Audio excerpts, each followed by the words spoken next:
If you were to make a game with a controllable main character, then your game development begins with the main character. How he moves, how he controls, what he does, and how he looks. I've gone through 3 iterations of character design before I landed on what I am satisfied with. The process of that will be the talking point today. Designing, modeling, animating, and programming everything to kick the main character into gear. This is the first part.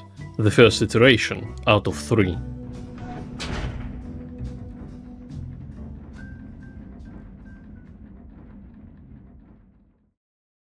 Any character design begins with a sketch. The purpose of a sketch and of a 2D artist is to solve all of the design problems early. How does the character look? What details does the character have? How do all the trinkets and belts and whatnot attach? And where?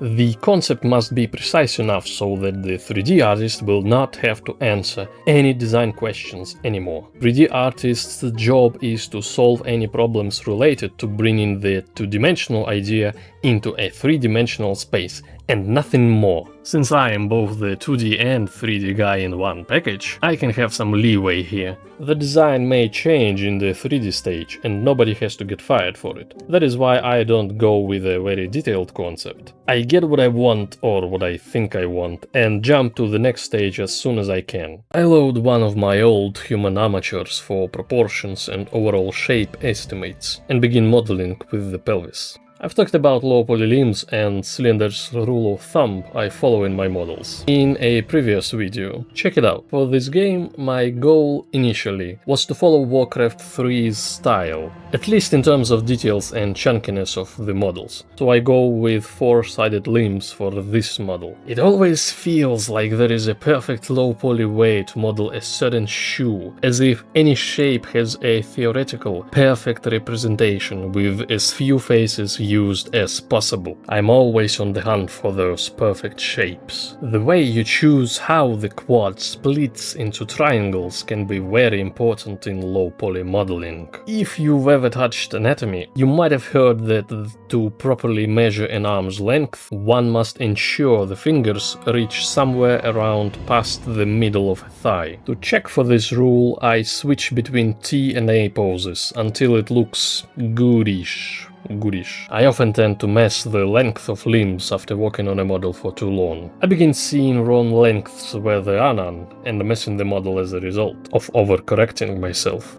Fun times. Don't forget to keep track of your sharp edges. After adjusting the armature a teeny tiny bit, I move on to the weight painting. Starting with an automatic weight paints, in my case, is usually a net negative, but that is a lesson I learn later. Shoulder joint bands are some of the worst to deal with in humanoid models. If you don't have enough loops, areas around shoulders and armpits will look terrible, no matter how you twist the arm. And there is a lot of twisting to be done around the arm. The scarf suffers from a similar problem. It doesn't have enough geometry, so it crunches when rotated by 90 degrees. There isn't much I can do about it right now. I've seen many time-tested approaches to placing edge loops for knee and elbow bends. I pick those which work in my case, and voila! I have to keep these references near, because, to be honest, I forget this stuff after a while. For the skirt, I use my well-tested 4-bone rig, 2 in the front, 2 in the back. I do not plan on using any cloth simulations, so instead I shall animate flappy parts of a character by hand. My initial gun design made it look reminiscent of a cutlass, but with obvious mechanical thingamajigs. I never finished it, giving up on the design halfway, and paused this task until I could come up with a better one. The mechanical pistol hand does not need to be one mesh.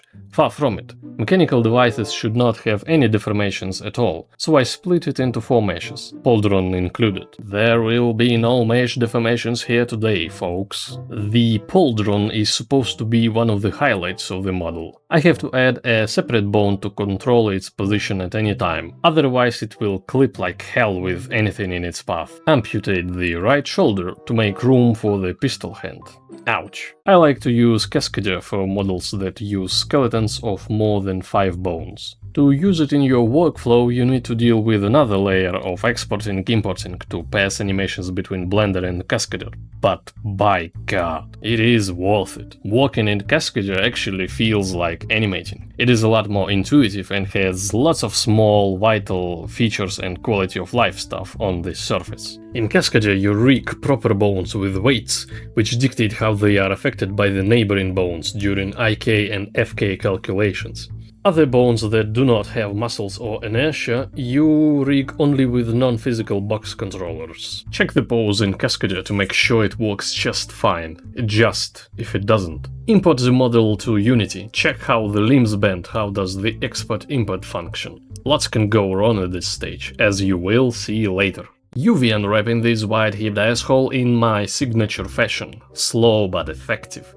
I know upfront which islands I need to loop around seamlessly, and so I need them to be straight along the seams. What is this Wedex doing here? Fuck off! When packing UV islands, I try to logically group them based on material, placement on the body or shared symmetries. If you were to paint models straight in the 3D software, you'd probably not care that much about this step. For me, however, since I will be doing texturing in a two-dimensional software with a bunch of layers, symmetries and looping segments, I need UVs to be spread out in a particular way. Texture painting. There is a general rule of thumb that in your character design you should keep the number of main colors or tones down to around 3 to 5. If the character wears a coat, leather boots, a shirt, a scarf and etc, you'd better find some elements that will share materials and colors. If there are belts, they should probably be of the same color, maybe even of the same color as boots. If he wears a hat, maybe its color should match the coat. With this in mind, I lay out sections of my texture file based on the material of the part. One for coat fabric and hat, one for all leathers, one for pants and scarf, one for the metals. In my texture work I prefer to use simple brushes. It helps to not fuss over the details as much. Spoiler alert, that still happens later. Simple brushes also fit very well with the retro hand-painted styles. Since I'm not relying on PBR specular maps, I draw material qualities like shine, sheen, reflections or roughness straight into my textures. Any ambient occlusion, bright spots, dark spots, it all goes into the texture. I always undersaturate my colors by default. I don't know what's wrong with me, but good news, that's what color adjustment is for. Buckle or no buckle? Buckle or... to hell with the buckle. Putting curve and shapes on a low poly model is a thankless job. It looks wrong no matter how you do it. There are ways to minimize the damage. It depends on proper UV unwrapping and picking the correct projections to do the work. These clasps on the skirt don't look too good, do they? Moving on to the chest. Metallic collar is more of a mechanical frame for the pistol hand to hook up to. It's not really an armor piece. Putting leather elements, shadows and seams down. Again, do not make the mistake of fussing over details before you've confirmed the elements look good in the big picture. This cool burnt page look for the frayed edges of fabric and leather takes a bit too much time than it deserves to. Very tragic time loss, considering I shall scrap this model altogether in the future. The arm must be bright on the outer side, the one we see the most, and dark along the armpit seam. Adding some patterns into the coat is a neat idea. Too bad nobody will ever see them from up high. The hat maketh the man. I specifically wanted the hat to resemble one of those explorer safari beige hats, like like that. There are lore reasons for it. I play around with detailing. Remember, no geometry, no specular or bump maps, only texture colors. UV unwrap and adjust the pistol hand meshes. I use view projections here. I want all metal elements to be of the same material, so I take extra time to nail down the color. Copperish green doesn't really work, so I swap it for tarnished brownish metal instead. I fight against the geometry and try to juggle texturing and UV unwrapping to get the desired look. The metal has to look aged, the armor must look mechanical, utilitarian. It isn't a piece of armor per se, but a contraption with a function. It dampens the recoil, allowing the wearer to shoot more dangerous weapons without hurting his arm. Since I model my hands as the simple blocky chunks, fingers will be, again, just painted into the texture. It takes some time to figure out how to seamlessly loop everything around this shape, but when it's done, I can reuse this pattern in my other models. All of the ridges, indentations, segmentations, all of that goes straight into my texture. At this point I leaned back and took a good look at the model, and after some time spent considering,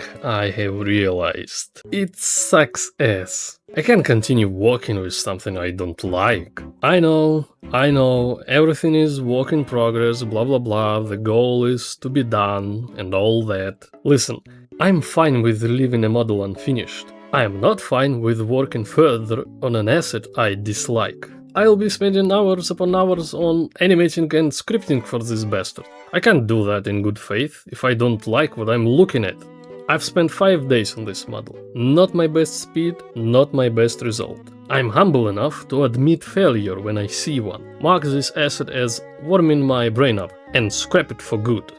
That is what I do. And thus I move on to the next iteration, the one I christened Pilgrim. Will I overcome the errors of my ways? Will I learn from the mistakes of my past self? Will I be able to finally move on to actually making the game? Tune in next time, and we shall see. I will not, I'm sorry guys.